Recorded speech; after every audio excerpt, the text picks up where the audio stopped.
It's day 388.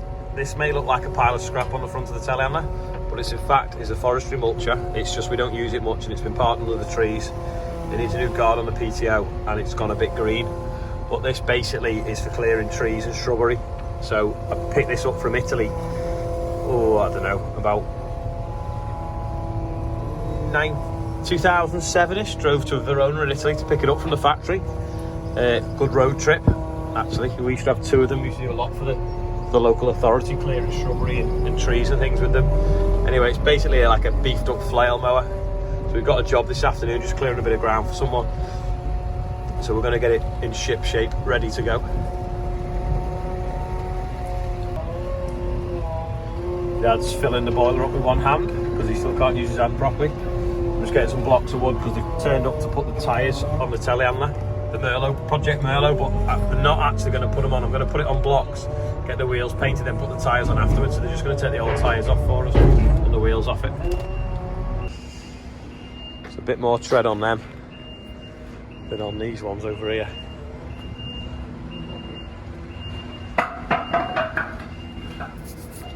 But stick it on blocks, take the tyres off, and then get the rims painted and put the tyre on.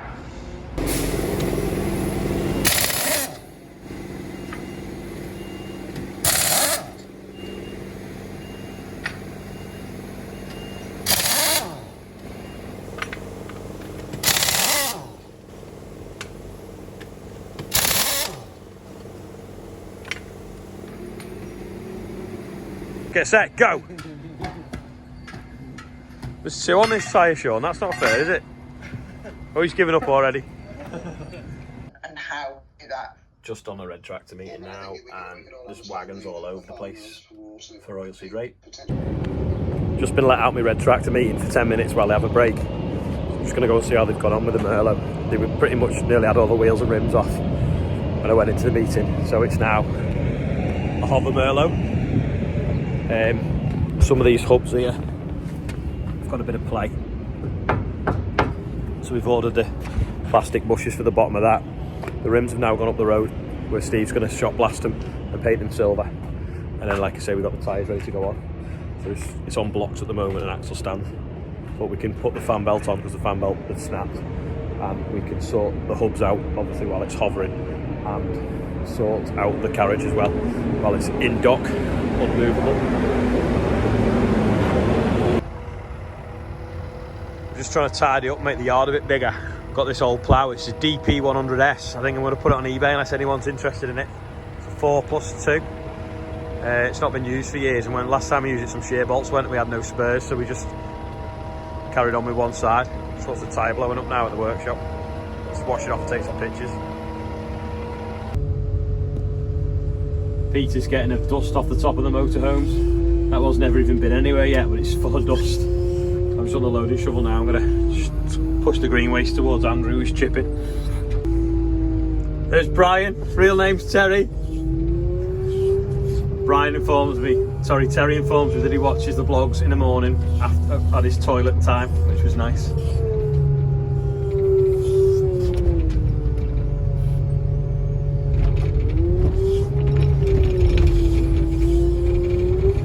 It's not got the reach of the Merlo, but it doesn't half shove. Just had a call off the guy that's bringing the bees. Hopefully he's bringing them on what day is it? On Friday night, so we'll have the bees here by then. So there's the oilseed rape's just coming to flower, and then once that stops flowering, hopefully the beans will be growing and we're getting flowers on them. And then obviously in the summer we'll have some flowers as well, so that should be pretty good. The oilseed rape pile's getting a lot less. I think they're taking 500 tonne out this week, so there've been plenty of wagons going in and out today already. So we can see the back of the shed now. This is all the stuff they had to move out the other shed before the sugar beet pellets came in. So hopefully that'll be gone soon. And then this was the pile of spring wheat, so there's only a little bit left in the corner. That's what we've been using for seed, where we've been patching up. So it was a smart move keeping that separate, because we had it, if we mixed it in the other pile of feed wheat, then it'd mix with winter and spring. So that's why we kept that to one side. But that can probably go in the other shed now, because we won't sow any more spring wheat past this point now. Just come up on the pile of wood chip now. So Andrew's had to get off the digger. because we've still not got the receiver for the chipper. Apparently they're out of stock till May, so if it blocks up, he has to reverse it off the screen and then get back on the digger. Adam's now jumping on the loading shovel that I was on, shoving the pile up. Sam's taking the digger around to the far side of the yard because we're going to screen some more soil. We're moving trailers and stuff from over here so that we've got some more room for the wagons turning round because all the oilseed rape's going out. Two of the most roads upstairs there, I think they've been cleaned. There's still one round there getting cleaned now. So we've got a massive pile of wood chip that apparently everyone's coming to collect this week, but no one ever turns up for it. That's a field of beans. We've got the sweet corn on. That's looking all right. No flood at the moment. Hopefully they'll be shown in the next few days now the weather's starting to warm up again at night. When you load the chipper, it's often better to do it little and often. So Andrew's just put a massive bob full on. Probably get tangled up in the feed rollers. That big enough to reverse it.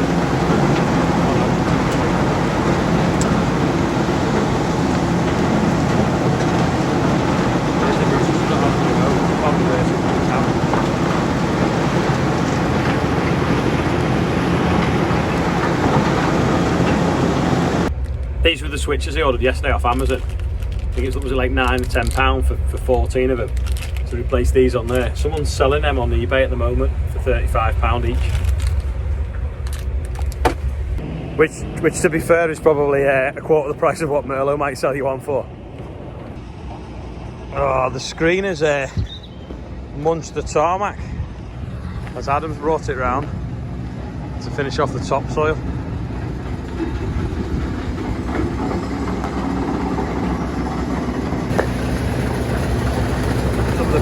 Bricks and things it's taken out. I think the tree branches are from when it came round that bend. Little bits coming out that side and the topsoil's coming out this side.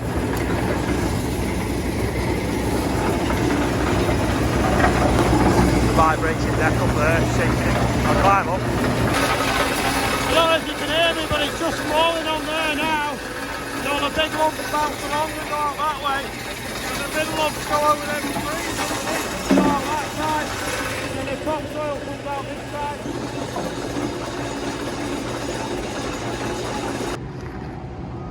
All washed off now. DP100S 1996. Very width for us. Just needs a bit of TLC. Some shear bolts, a couple of mold boards.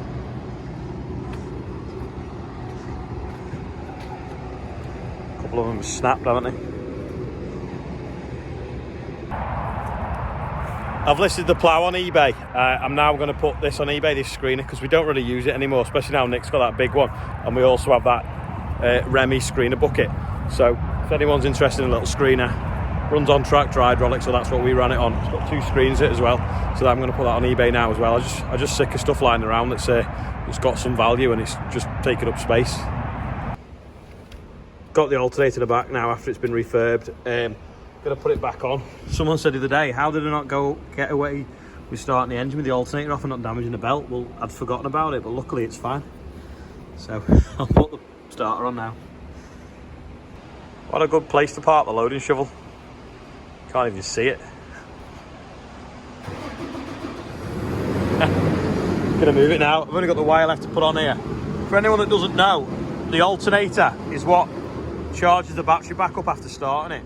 But also when an engine's running, it needs electrics to work. It powers the ECU, and on the sprayer it obviously powers all the electrics for the boom height control, the solenoids for the hydraulics, all sorts of things, and obviously in the dark the lights. So it's important that this is working, otherwise eventually the battery will go flat and all your functions will stop working, and that's what happened. That's why I realised there was something wrong, because it wasn't wanting to fold up properly. I couldn't work 2 electrical circuits at once, and that was it, because the battery was low. So now it's got a new alternator on, well, a refurbed alternator. It should be okay now.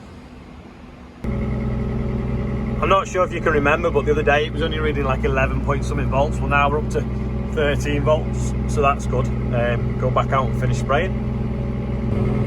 After I've lost the will to live on a red tractor meetings for sort of 5 hours today, but with some result with the meeting anyway. Managed to push back on some different things that they were trying to bring in that were a bit ludicrous. But there's still another meeting again next week, which will be another like 4 hours or 5 hours or whatever it was to go through stuff. actually see the corn growing today. So this is a field of barley now. It looks really well, to be honest. And it's like an inch higher than it was yesterday. It's just the weather is perfect growing season at the moment. There's still moisture underground and lots of sunlight, but we do need rain within the next 2 weeks, otherwise things will start to suffer. Last year we obviously had a drought, and then come June, middle of June, it started raining, it didn't stop, so that really affected crops. Well, this year, this April now, has been drier than last April already. And what are we on, the 15th of the month? So it could make up, it could rain for the next 2 weeks and it could be wetter than last April. But at the moment, it's actually drier than last April. So fingers crossed we don't get a drought, because I was hoping for the perfect year. Because the other thing we get the drought now is because we've had a wet winter, the crops that haven't rooted very deep because they've not needed to, because there's always been moisture there, so they've not been down scavenging for moisture. Whereas if we make it, sorry, we don't make it dry. If it suddenly comes dry at the flick of the switch, like it might be doing now, they won't go down and scavenge so much, do very well, because they won't be used to it. So it's important that we get rain every Saturday night, really, from now until harvest. Just stopped here. This is a field that I was spraying when the trains went past the other day, and we were spraying the grass weeds. Well, if you look, see them dying off now. They've gone like purple and brown. And also it was killing any wild oats. I can't just see any wild oats just from here, but the rest of the field looks pretty good. You can see a bit of a brown tinge to some of the leaves. That's just like a little bit of tipping off the liquid fertilizer we put on, but it should soon recover from that. But it's pretty just get off there. Looks like someone's been driving a 4-wheel drive over this, isn't it? Look, they have, haven't they? That's not the sprayer, that someone's been driving a 4-wheel drive here. Yeah, it's plenty thick enough, this barley, which is good, because it means it probably won't go flat and it'll sort of hold itself up, because barley has a terrible habit of getting heavy heads on it and they just sort of dive into the floor. Whereas if it's thick, they all sort of self-support, and if it does fall over, it only falls over about a foot off the floor. But hopefully this year with the new header, even if it is gone down pretty flat, we'll be able to get pretty low to it. That cloud looks like a UFO. We call this the factory field. It's by a factory. I bet loads of people have funny names for fields that are just blatantly obvious. In fact, if anyone has got any daft names for fields, like we have one by Dean's house, because it's by Dean's house, and factory field. We have Esther's field, which is a bit an unusual one, because it's the field that Esther McVeigh drove the combine on, and it's one that we'd bought, so we used to call it by Ken's, but Ken died, so now we call it Esther's field. But yeah, if you want to leave any comments in the box of funny names for fields or very apt names, do that. I think it'd be quite amusing. That's probably about it for today. I'm going to edit the video while I'm spraying this field, because it's quite a nice long straight field.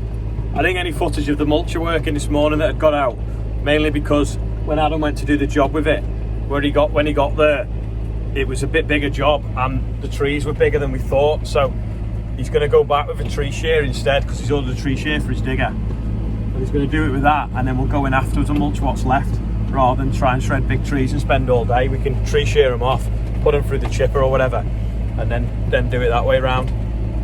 So yeah, that's about it. And there's an intro from LFC fan 123 on Twitter, not Twitter, sorry, Instagram.